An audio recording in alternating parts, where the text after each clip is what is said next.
Assalamualaikum warahmatullahi wabarakatuh. Perkenalkan, nama saya Siti Aminah dengan NIM 1870570.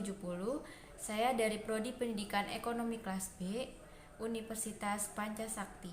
Di sini saya mendapatkan tugas proyek UTS, yaitu saya akan menjelaskan materi tentang e-commerce dalam perspektif hukum perniagaan internasional, yaitu yang ada pada era perkembangan teknologi yang pesat seperti saat ini memberikan banyak pengaruh dalam berbagai aspek kehidupan. Masyarakat cenderung lebih menyukai aktivitas-aktivitas yang bersifat praktis, mudah, efisien, dan cepat.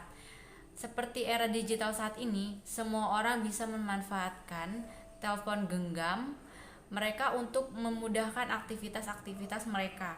Perdagangan elektronik atau e-commerce dalam perbelanjaan online ada kaitannya dengan salah satu bidang hukum, yaitu hukum perniagaan internasional. Nah, di samping ini ada gambar e-commerce menghubungkan negara-negara dalam kegiatan ekspor dan impor antara negara Sewan Bantul. Ini dipotret dari foto Andika atau kumparan. Selanjutnya, hukum perniagaan internasional merupakan salah satu ilmu hukum yang membahas mengenai perdagangan dalam skala internasional. Perkembangan hukum perniagaan internasional dapat dinyatakan sebagai bidang hukum yang berkembang pesat. Mengapa demikian? Karena perkembangan hukum perniagaan internasional atau lebih dikenal dengan hukum perdagangan internasional ini dipengaruhi oleh adanya perkembangan teknologi, terutama teknologi informasi dalam melakukan berbagai transaksi-transaksi internasional. Yang selanjutnya, e-commerce merupakan transaksi perdagangan barang dan jasa dengan menggunakan media elektronik yang memiliki keuntungan seperti keefektifan transaksi serta mampu melampaui perdagangan lintas batas negara. Pengaturan e-commerce menurut hukum internasional dimuat dalam UNCITRAL atau UNCITRAL Model Law on Electronic Commerce yang bersifatnya tidak mengikat negara namun menjadi acuan bagi negara-negara untuk menerapkan dalam hukum nasional. UNCITRAL telah mengatur persyaratan sah agar sebuah transaksi e-commerce mengikat para pihak.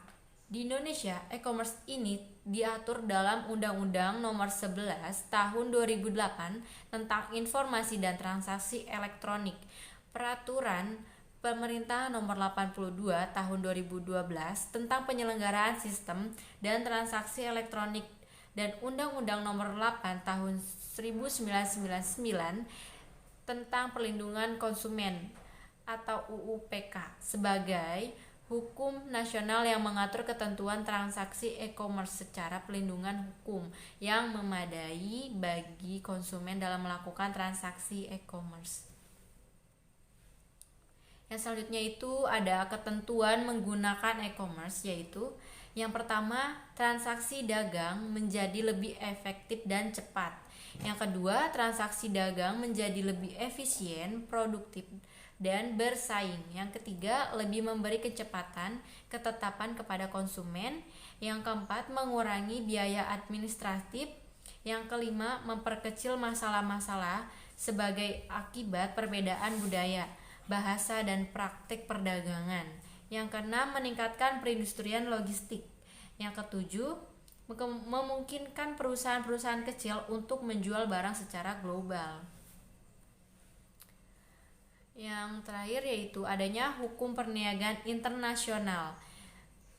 Hukum perniagaan internasional ini dapat membantu Indonesia dalam memanfaatkan sumber daya yang bertujuan untuk memberikan standar hidup yang baik. Perdagangan internasional yang dilakukan negara Indonesia dapat membantu untuk menghadiri keterpurukan ekonomi, khususnya masa pandemi seperti yang terjadi di tahun kemarin atau saat ini mungkin. Dari kesimpulan materi ini yaitu adanya Hukum perniagaan internasional membantu dalam proses transaksi-transaksi yang berbasis e-commerce sehingga dapat mempengaruhi terjadinya penyalahgunaan transaksi e-commerce di dunia internasional yang diawasi oleh UNCITRAL dalam perdagangan internasional. Baik, terima kasih atas waktunya. Semoga materi ini bermanfaat. Wabillahi taufiq wal hidayah. Wassalamualaikum warahmatullahi wabarakatuh. Thanks for watching. Bye bye.